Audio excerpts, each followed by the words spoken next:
sa ginibong drug bypass operation. Triple o 4 na doble ang bihikulong nagruso sa siyudad kang Naga. Mas complain ng police station kang Naga City Police Office. Newsbreak. Sa headlines kan mga barata, Naga City Police Office mayong narehistrong darakulang insidente kanakaaging Semana Santa. Income sa Bicol Central Station nadagdagan huli kan dakul na bus na mabiyahe pabalik Metro Manila. Mga traffic lights sa sentro kang Naga, daina, papakarhayon kang lokal na gobyerno. Selected players kang NCF Tigers football team, mat-training sa Philippine Men's Futsal National Team. Diyos marahay na hapon. Ako si Mark Mendoza. Asin ako, si Antoinette Eduardo. Kami ang sa indong tagapagatud, Bareta.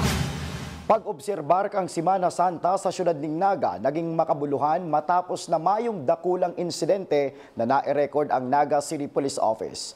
Aramon tamaan ang kumpletong detalye sa report ni Melvin Machado. Sa nagtapos sa pag-obserbar ka mga taga-syudad ni Naga asin mga nagbisita sa syudad sa nakaaging Semana Santa, maugma ang Naga City Police Office hulita Mayo subot na ikurit sa mga police record ka mga police station na anuman na insidente ng robbery asin theft. Sa pag-obserbar ni Police Lieutenant Colonel Chester Pumar, ang tagapagtaram kang Naga City Police Office, dakula ang naginibo kan pagpapagirumdum sa publiko kan tamang pag-iingat, urog na si mga nagharali sa sedang kanya-kanyang harong. Yung kaibigan namin sa media ay may malaking factor pagdating doon sa awareness, ano. So yung pagiging zero incident natin sa lalo sa crime of robbery and theft, ayun yung maagap nating pag-inform o pagbigay ng awareness sa ating community. Huli kaini kinukonsiderar kang Naga City Police Office na generally peaceful ang nagtapos sa Semana Santa sa siyudad kang Naga. So maganda po ang resulta nung kabuuan, generally peaceful po tayo. And ngayon ay panibagong mga activities naman. Mientras tanto sa flag raising ceremony kang Naga City Police Office ngunya na aldaw na Lunes, nagkaperang PNP personnel ang natawan ng recognition huli kang sa indang magayon na performance. Para sa One Media, TV48 Naga, Melvin Machado, Newsbreak. Mientras tanto, huli kang dakul na pasaherong nag-abot as nagbabaralikan sa paagi kang Bicol Central Station puun pa kan Semana Santa na dagdagan man subuot ang ingreso kan terminal sa nakaliis na 2 aldaw. Sa paliwanag ni Bicol Central Station Terminal Manager Roderick Reforzado, ang mga nagahaling bus sa terminal ang nagbabayad din terminal fee. Kung kaya mas dakul na bus ang nagahali, mas dakul man ang ingreso kang terminal. Walang po siyang income duman sa dispatch. Iningo niya so, okay yan. May okay po yan. Sabi ko po kanina Kasubago, ang regular trip ta po on a daily basis is only 96. Naglangkaw ng 126, kang Sabado 144 kang Sunday. Gustong sabihon, naduga ang KNC sa tuyang terminal fee sa 2 aldaw na yan. Padago sa mga bareta. 95% kan mga inilatag na plano kan lokal na gobyerno kan Calabanga, Camarines Sur para sa seguridad kan mga residentes asin bisita sa nakaaging Semana Santa ang tamang naiimplementar.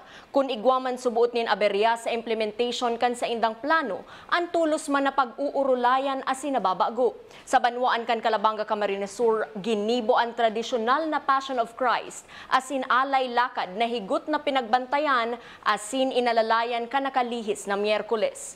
Ismin ko po, almost 95% po si Samuya ning mga naplano na implement. Iba man po mga likit na mga arise ning mga problema, pero na-resolve rin dahil bigla na kawatulos kang communication. Na-dedication na mitulos sigli po sa operation set.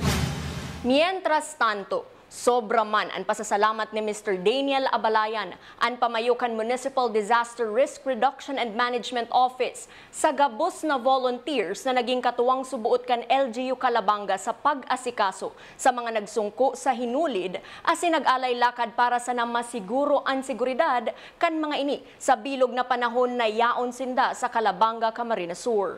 Kami po nagpapasalamat sa Indo sa sendo pong pagtabang asin kooperasyon na na-implementa po ang security to ensure the safety of the public and the responder, general public. Sa iba pang bareta, Padagos na magiging mainit ang kabugtakan kan panahon sa syudad ning Naga asin sa bilog na probinsya nin Camarines Sur sa masunod na mga aldaw. Sa weather update ni Mr. Mike Padua, mayo subuot na hiling na nabibilog na maraot na kabugtakan kan panahon sa luwas kan Philippine Area of Responsibility. Ang heat index pwedeng magsukol po 40 hanggang 50 centigrade na namamatean kan sarong persona. Sa ngunyan, matuninong subuot ang panahon sa nasyon. Wala pong anumang weather system sa ating bansa except po itong mahinang hangin silanganin. Nagbibigay po ng konting mga cloudiness na may mga kalat-kalat na ulan sa silangan bahagi po ng Visayas at sa coastal waters po ng silangan Mindanao. Kaya din po sa may silangan bahagi rin ng Kabikulan. Although generally po ay napakainit po at maganda po ang ating panahon. Yung heat index natin pwedeng pumalo po ng 40 hanggang 50. Ang antas ng sentigrado, yan po yung feel ng ating katawan. Yung sobrang init. Yung outside temperature nasa hanggang 32 degrees centigrade lamang. Ang iba pwedeng umabot ng 33. But so far, napakatahimik po sa ating bansa. Kahit na yung mga thunderstorms ay limited po sa ibang areas po ng ating bansa. At wala pa po tayong natanawan na LPA o bagyo na posibleng mamuo sa loob ng 5 hanggang 10 araw. Meron lang tayo ditong near equatorial trough sa malapit sa equator. So far, yan po ang ating GraphSat. Sa pagbabalikan news break, mga traffic light sa sentro Canaga dain napapakarahayon. Iyan na sinibapang mga bareta sa pagbuelta kan One Media TV48 Naga News Break. Dakop sa ginibong drug bypass operation. Triple o 4 na doble ang bihikulo na gruso sa syudad kang Naga. Mas complain ng police station kang Naga City Police Office. Newsbreak. Flight attendants, prepare for takeoff, please.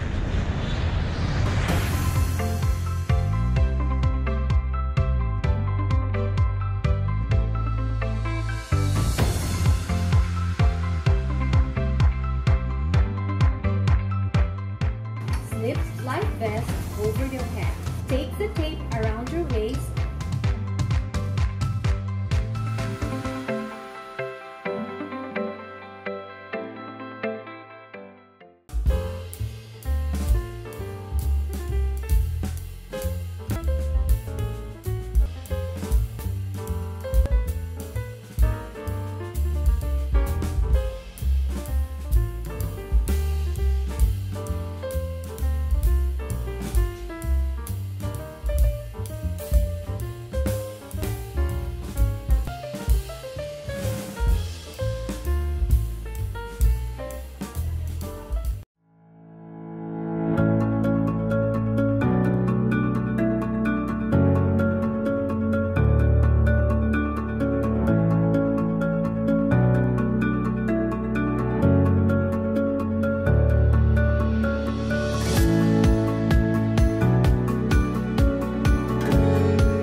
Converge is a world-class ICT company with the most resilient and superior fiber optic service in the Philippines that continues to delight millions of its users in the consumer space while serving a growing number of business clients in the SME, enterprise, and wholesale segment. Converge Business. Strength. Resiliency. Results.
Unang-una po, ang pinakamasayang part sa pagiging band member, yung pag-practice po namin. And sa practice po kasi, hindi lang sa banda ang natututunan, pati din po sa buhay. And yung pinaka-challenging po yung pagsabay po ng studies and pag-practice po sa banda. Yung turo po sa amin nung dating band director po namin na ugali muna bago ang pagyayabang at wag pong lumaki ang ulo. Abangan po ang mas prepared na CSPC band. Thank you po sa inyo and sana po patuloy lang ang pagsuporta sa amin. Halos pare-parehas lang naman po ng sa preparation na lang po talaga nagkakatalo sa mismong event. So tingin ko po, lalong-lalo nang dedicated po lahat ng members ng CSPC band. Bukod sa regular practice, na-extend yung regular practice namin and may mga inorganize kaming mga rehearsals na at the same time, team building because we want to develop our harmony, not just musically speaking, but also socially. I can say that our band is experienced because we've been invited to play in numerous activities and different localities na may iba-ibang genres of music, iba-ibang activities like marching band, setup, or concert band. So, siguro yung experience ng mga members. Firstly, sa school heads namin, I would like to extend our gratitude and thank them for their continuous support and for allowing us to compete in this kind of event. And to our band members, strive to be better each day. And to the rest of our community, sana ma-appreciate nila lagi yung ginagawa namin kasi alam namin na it's for our school.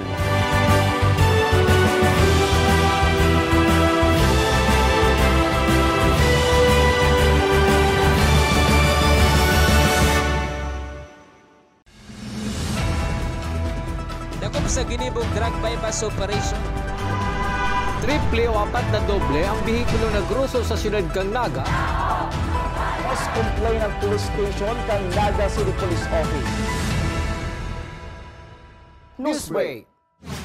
Sa pagpapadagos kan mga bareta, mayo ng plano ang lokal na gobyerno kan Naga na pakarhayon ang mga raraot ng traffic lights na yaon sa sentro kan Naga. Ang detalye sa report ni Melvin Machado. Kung bibilangon subot ng taon pon kang itakod ang mga traffic lights sa sentro kang Naga, aabuto na ini ni 10 taon. Huli kan kahaluyan, may mga oras na ini nagpapalya. Kung kada nararaot ang traffic lights, ipapapakarhay kang lokal na gobyerno kang Naga, milyon pesos subot ang ginagastos o gagastoson kang syudad. Huli ka ini imbes na mag-repair, mabakal na lang subot nin bago. Ngunyan natapos ng Semana Santa, isusumitir kinaga City Mayor Nelson Legacion ang rekomendasyon para sa sayang approval ang pagbakal nin bagong traffic lights. So traffic lights ta po ang instruction din dahil na kita paduman sa repair. Ang direksyon na po mabakal na. Ta dahil na maduman sa repair dahil garo lampas ng 10 taon ini yung existido tang mga traffic lights and talagang sige ang raot-raot. And because of that, bako ng practical na magparapairahay. Ang kada irahay po milyones ang inaabot. So, ang instruction is to come up now with the procurement details for the new traffic lights na related na duman sa satuyang CCTV. Sa issue kang CCTV, yaon na subod sa budget office kang lokal na gobyerno kang Naga ang procurement document. As in anuman na panahon, maapuuna ang public procurement process. Ongoing ang procurement kadtong mga dagdag na CCTV. Yaon na sa budget office so sa tuyang procurement documents as in anytime mapuon so public procurement process. Ang CCTV as in traffic lights sa pinaghahasik ang lokal na gobyerno kang Naga ang gabos konektado sa nagpapadagos sa patrabaho kang Center for Safety and Resilience Building kang lokal na gobyerno. Para sa One Media TV 48 Naga, Melvin Machado, Newsbreak. Mientras tanto, kinumpirmar ni Naga City Mayor Nelson Legacion na bakong brand new ang mga itinugdok na traffic lights sa sentro kang Naga. May pirang taon na ang nakakalihis huli ka ini, hinahagad niya nin rekomendasyon ang opisina ni Mr. Rene Gumba kung gurano ang pwedeng magastos sa pagbugtak giraray nin mga bagong traffic lights sa sentro kang Naga. It turned out na itong traffic lights na karaag way back years ago, mga kuyan pala nito. Bako man mga bago. Oo, yan ang dahilan kung tano. Kaya Sabi ko, kung makaagmang giraray, dapat itong bago na. Itong dekalidad na mga gamit. Iyon man na po yan sa pigtutulod ka. So, sabi ko sa iya, mag-submit din proposal o kaya request. Padagos sa mga bareta, ang primerong aldaw kan bulan in Abril an inaapod bilang April Fool's Day kung saan may mga personang nagsusuba o nangriringgaw. Alagad patanid kan Department of Health sa Bicol, nalikayan na maging tema sa pagsuba ang dapit sa mental conditions. Urog na ang issue sa pagkawara kan buhay asin kahilangan. Ini mas makakadagdag subuot sa pagmati na pinagaagihan kan sarong persona. Gibuho na lang subuot na maugma alagad may pagkonsiderar sa kamugtakan kan iba ang April Fool's Day. Padagos pa sa mga bareta, tubod si Police Lieutenant Colonel Chester Pumar, tagapagtaram kang Naga City Police Office na dakulang tabang para mabawasan ang mga kaso sa illegal na droga na nadidismiss. Huli sa technicalities ang pagkakaigwanin Memorandum of Agreement kang Naga City Police Office asin kang University of Nueva Cáceres School of Law, Naga City Justice Zone na inatindiran man ni Honorable Pablo Formaran III, Executive Judge kan Syudad ning Naga. Sa paagi subuot kang Memorandum of Agreement na ini, matatabangan ang mga operatiba sa pagpreparar nin kaso na mas halangkaw ang tiyansa na maipapakulong ang mga suspek. Actually, yan yung pinaka-objeto, pinaka-objective nung MOA signing na ito. At napapansin nila or na hindi maipagkaila na may mga dismissal ng mga cases lalo na pagdating sa illegal drugs. So, isa na rin itong bunga nung tinatawag nating tinaas yung level nga pagdating sa probable cause. So, kaya nga mas very timely itong MOA signing na to, itong collaboration.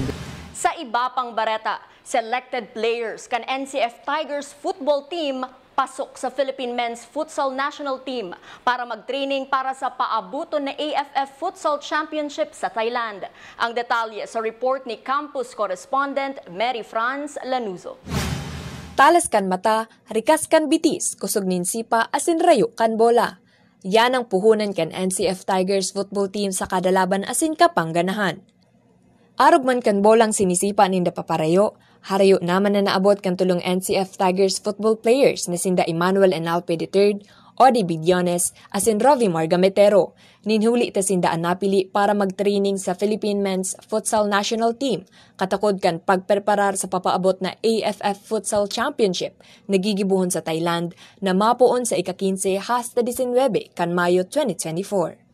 Sinabi ni Coach Ferdinand Tuy kung paano ang naging proseso kan pagpili kan players.